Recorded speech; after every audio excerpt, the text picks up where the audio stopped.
Tambala na! At eto na sila, ang nag-iisang masugid na tagahanga ni Nicole Yala, Chris Chuper! Kasama ang nag-iisang die-hard fan ni Chris Chuper, Nicole Yala! Mula sa Mahiwagang Burnay, ang kwento.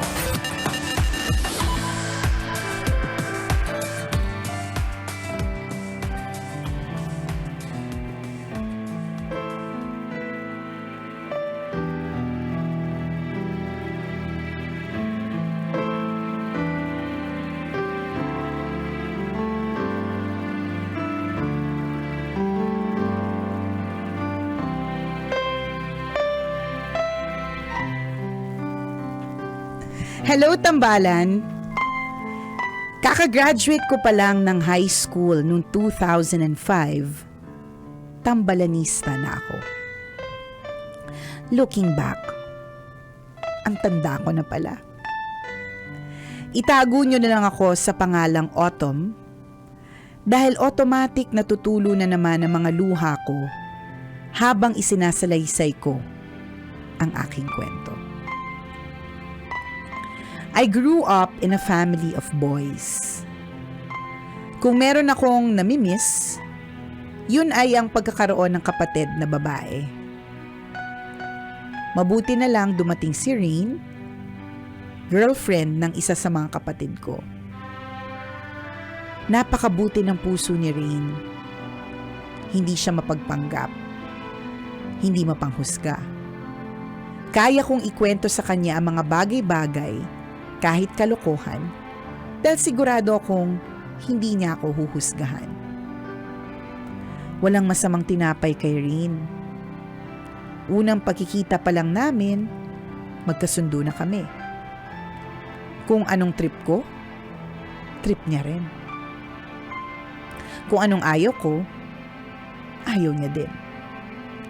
Kasama ko si Rin sa hirap at ginhawa. Nasasaktan siya kapag nasasaktan ako. Laging nasa tabi ko para pagaanin ang mga sitwasyon.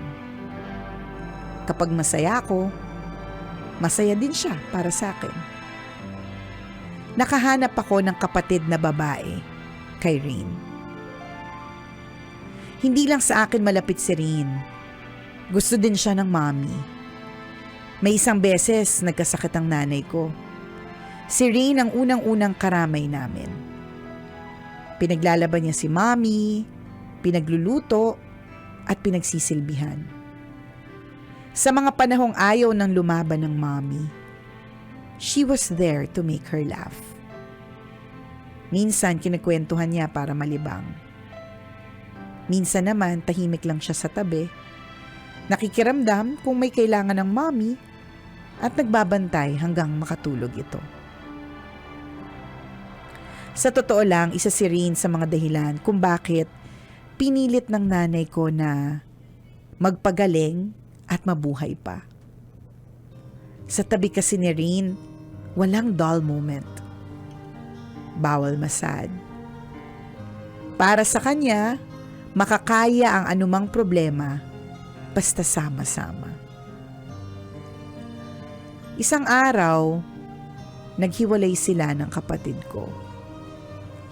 Hindi ako makapaniwala. Hindi ako makareact. Hindi ko naisip na maghihiwalay sila. Iyak ako ng iyak. Bakit niya kami iniwan? Anong nangyari? Okay naman sila ng kapatid ko. Pinilit naman ng kapatid kong ayusin, pero hindi kinaya. Sumuko na si Rain. Wala nang balikan. I guess may mga bagay na hindi talaga para sa isa't isa. Sobrang nalungkot ang mommy ko at halos sabay kaming umiiyak gabi-gabi. Pakiramdam niya, nawalan siya ng isang anak. Ang daddy, hindi rin halos makakain. Tahimik lang sa isang sulok at halos hindi makausap. Ngayon may sarili ng pamilya ang kapatid ko. Nagigilty ako dahil kahit 5 taon na ang nakakaraan, hindi pa rin ako makamove on kay Rain. Paano ko ba kakalimutang mahalin yung taong minahal din ng husto ang mga magulang ko? Yung palaging nasa top priority niya, yung hindi mahirapan yung mami ko. Yung gusto niya lagi siyang may dalang pasalubong para sa daddy ko. Yung dapat lagi niyang mapangiti ang parents ko. Don't get me wrong ha. Hindi ko habol ang pasalubong at material na bagay na ibinibigay niya dahil kaya naman naming bilhin yon. More than that, minahal ni Ray ang pamilya namin na parang tunay siyang kadugo. Ibang-iba ang asawa ng kapatid ko kay Rain. Pero hindi ko naman para saklawan pa kung sino ang dapat at hindi niya dapat mahalin. Alam ko na unfair sa wife ng brother ko ngayon na si Rain pa din ang pinapangarap namin para sa kapatid ko. Kung nakikinig man si Rain, gusto kong ipaalam sa kanya na hindi kami galit. Kahit siya yung nang iwan, hindi pa rin matutumbasan yon ng mga taon ng kaligayahan na idinulot niya sa pamilya. Sana lang winarningan niya ako para hindi naman ganito kakasakit. Madalas ko pa din siyang naalala. Yung mga tawa niya, yung mga jokes at kalokohan niya, yung paulit-ulit naming panonood ng mga Korean novelas. Taos-puso kong panalangin ang kaligayahan niya. Salamat sa pagmamahal niya, hindi lang sa kapatid ko, kundi sa buong pamilya namin. I sincerely pray na makahanap siya ng taong nang walang sabit ang lalamunan.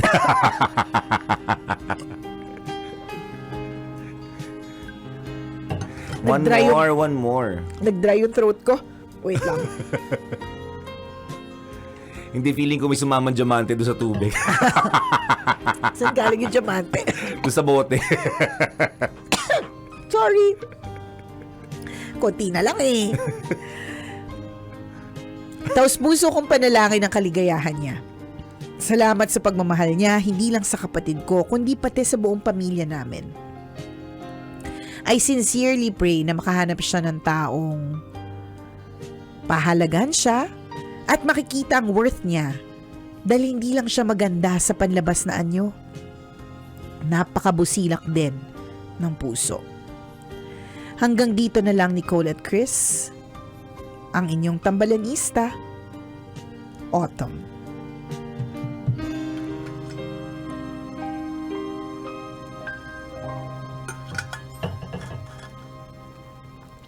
Kakaiba yung kwento ni Autumn, no? Hindi siya yung jowa. Hindi, I guess it's para kasing naging family member. And losing a family member is talagang hindi talaga siya madali. Pero Autumn, kailangan mong tulungan yung sarili mo ha. Kasi ano na ba nangyari in the past 5 years? Ang dami na. Yung dati kong kakilala 5 years ago, lalaki siya. Ngayon, 5 years later, may boobs na siya. Yung dating Brando, naging Brenda na. Naging Brenda na. Yung dating nag-aaral pa lang siya ng law, kakapasan niya lang ng bar. Alam mo yon. So, ang dami na nangyari. Ang dami nang nag-move forward.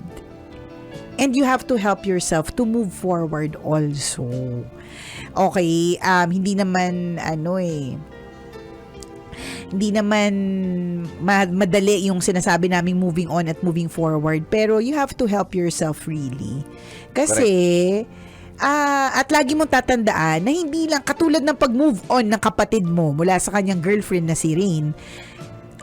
Hindi lang naman yan yung babae na pwedeng magbigay ng ganyang klaseng pagmamahal para sa inyong family. 'Di ba? Parang minsan we're so stuck. Ang swerte lang kasi bonggang-bongga tong si Rain eh. Kumbaga parang ito na talaga yung example ng isang mabuting bonggacious na jowa, 'di ba? Yung pwede talagang ipakilala sa nanay at tatay, ganyan. Yung ganon. Pero hindi lang siya yung ganon ha. May mga ibang babae, hindi po yan hindi siya unique. Ayan naman. Sorry na, sa amin ka humingi ng payo eh. 'Di ba? Hindi Okay, lang para lang baka sakaling, di ba, mabago yung, yung mindset mo. na huwag ka nang malungkot or yung kasi thinking mo. correct, hindi lang si Rain yung pwedeng magpa-happy sa mommy mo. Correct. Hindi lang si Rain yung pwedeng magbigay ng, at yun nga, katulad nga yung brother mo na naka-move on na may sarili ng family, 'di ba? May nakita siyang ibang babae na pwedeng magbigay ng ibang klase din ng pagmamahal. Not the same as Rain kasi iba-iba naman po talaga tayo magmahal, 'di ba? Pero pagmamahal na kailangan niya rin.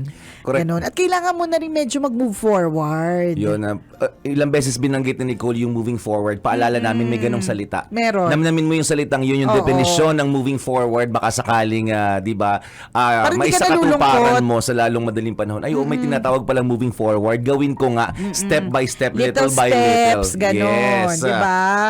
Posible, hindi naman imposible na hindi ka maka-move forward. Oo. Hindi mo lang ni-entertain yung idea na yon. So, ngayon, uulitin namin, namnamin mo yung definisyon ng salitang moving forward at alamin mo kung ano yung mga paraan para gawin ito. Pwede. Minsan, 'di ba, na ilang beses na natin 'to na-discuss, partner. Like for example, isang napakagaling na empleyado. Syempre, feeling mo mapipilay ka talaga. At yes, mapipilay ka talaga Yes. kapag ka nawala yung empleyadong yon. Kasi ang galing niya, kumbaga lahat ng hinahanap mo, kunyari para sa posisyon na yon, nasa kanya na lahat. Wala ka nang hihilingin pa, ganun. Pero umalis. Oh. For whatever reason, itong si Rin, mahal na mahal nyo lang kasi talaga siya. Pero sa totoo lang, medyo nag-ghost si ate, di ba? Kasi di nyo alam ba't ganun, nawala ng balikan or whatever, hindi natin alam, di ba? So, ganun din, yung ang isang opisina na nawala ng mabuting at magaling na empleyado, iniyakan nila yun. 'Di ba? Ikinasakit ng ulo ng mga boss, ng mga colleagues kasi maiisip nila hindi na siguro tayo makakahanap ng katulad niya. Yes, sayang. Sayang Yung mga naman, ganon, 'di ba? Siyempre pinilit mo din na magstay, yung mga ganong klase mga bagay, sasabihin mo ganon at wala nang ibang makakapalit niyan eh. Imposible talaga eh. Pero akala mo lang 'yun. 'Di ba? Aalis sa Aalis, may aalis, Yes. 'di ba? Parang Kung ano mang dahilan. kung ano man dahilan at papalitan. Yun talaga yun eh. Yun talaga kaya nga 'di ba sinasabi natin, yes, mahalin natin ang mga trabaho natin, pero wag tayong magpakamatay para dito. Bakit? Kasi papalitan ka naman eh. Kapag ka umalis ka, syempre, o kaya namatay ka, kunyari kakatrabaho mo, syempre naman, iiyakan ka. Syempre, they will say good things about you. They will not magpapadala sila magpapadala ng NASCAR. kung ano man ang papadala nila, bulaklak. 'di ba? Magpapa-buffet pa 'yan, magpapa-tribute, whatever, lahat, 'di ba? It may last for a week at last a month. Pero definitely, yung posisyon na iniwan niya dun sa kumpanya, kailangan may mag-fill up nun eh. Hindi pwedeng wala kasi mapipilay talaga yung kumpanya. So Correct. eventually, papalitan ka din. So ganon, 'di ba? No one is indispensable, yun yung sabi. So papalitan. So yun ang sinasabi lang namin, Autumn. Of course, mahal na mahal nyo si Rain. Of course, si Rain ang dahilan kung bakit na nagpursige yung nanay mo na mag-move o na mabuhay. Si Rain na nagbigay ng sunshine sa buhay ninyo. Pero hindi lang si Rain ang pwedeng magbigay ng sunshine. Kasi hanggat lagi kayong stuck dyan, hindi kayo kayo mismo hindi kayo makakahanap. Kasi lahat ng tao, iisipan nyo may mali. Ay, hindi kasi siya si Rain. Eh, hindi talaga sila si Rain. Hindi talaga. Pero for all you know, meron palang mas magaling kay Rain. Correct. Mas Diba? maganda pala. May mas maganda pala, mas bongga masaya, pala, mas 'di ba? masaya kasama. Correct, ganun. Ako, try kong i-relate sa mga personal experiences namin. May mga ganyan din kami, pero tinulungan namin yung mga sarili namin na maka-move forward. Halimbawa, yung pagmamahal mo sa isang aso. Diba? Dumating yung asong yun sa bahay mo o sa buhay ninyo, hindi ba't ang saya-saya nyo lahat? Family members, iba yung positive energy na dinala ng aso sa bahay ninyo. Lahat tayo tuwa, lahat tayo nasasabi umuwi ng bahay.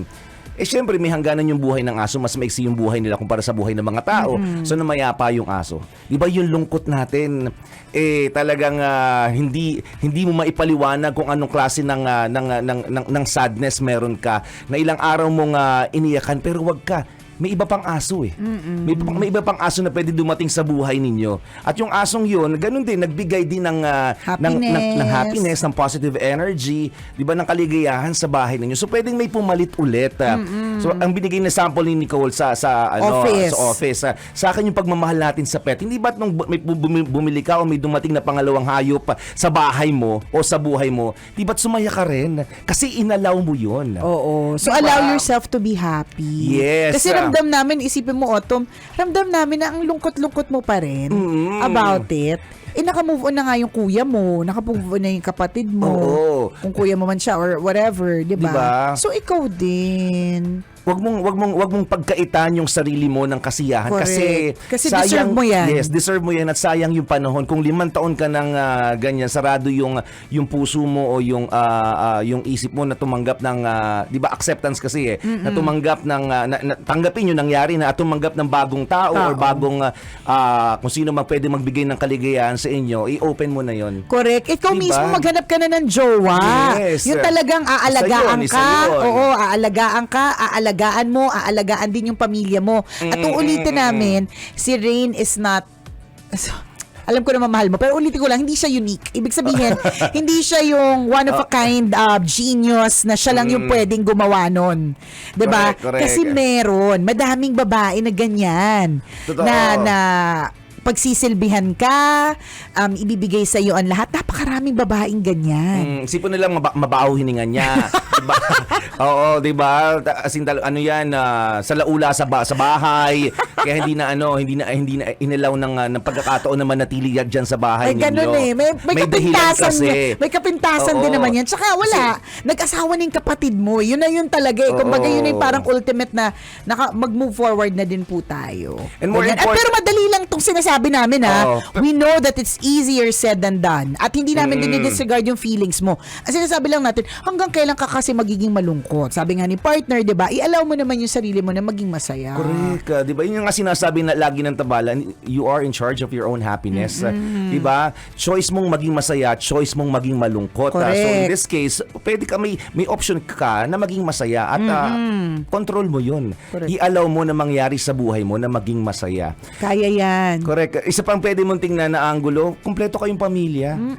Di ba? Kayo mga magkakapatid na pwede magbigay ng kaligayahan sa nanay ninyo. 'Di ba? Hindi naman lahat ng kaligayahan ay manggagaling lang kay Rain. Oo, sa outside force or external 'di ba? Factor. Ikaw, may outsider din. Oo. Internally kayo pwede magbigay ng pagmamahal. Yung sinasabi natin, 'di ba? Nabuhay nga kayo nang wala si Rain ng maraming taon. Na masaya din naman, normal, 'di ba? Ngayong nawala si Rain, mabubuhay pa rin kayo ng masaya at normal. Kasi kumpleto kayong pamilya. Hanap ka ng jowa. Pwede. Kaya lang ang mahirap kasi dyan, partner, kapag ka nag-set ka ng standard na Rain standard. Sinasabi ko na hindi unique si Rain, maraming babaeng ganun. Pero, baka din naman, kapag ka masyado mong nakikita yung Rain sa bawat babae na dumating sa buhay mo, mahirapan naman yung mga tao kasi hindi mo i-allow na may ibang klase ng love na pwedeng ibigay sa inyo. Correct. Huwag ka nang malungkot. Hindi natin, alam mo si Rain, for all you know, may posibilidad masakit man pakinggan, na nakalimutan niya na kayo. So naka-move on na si Rain. Masaya na siya na sa bagong buhay, na may asawa, kung ano man siya ngayon. Kasi diba minsan may mga naging jowa tayo na, halimbawa, a year ago or 5 years ago, kunyari na naging jowa natin na, parang kalimutan ko na talaga. Ay, diba? At nangyayari posible talaga yun eh. Posible talaga yun. Katulad ng mga naging jowa natin in the past na akala natin hindi tayo makaka-move on. O tas ngayon may asawa na tayo. May mga anak na tayo.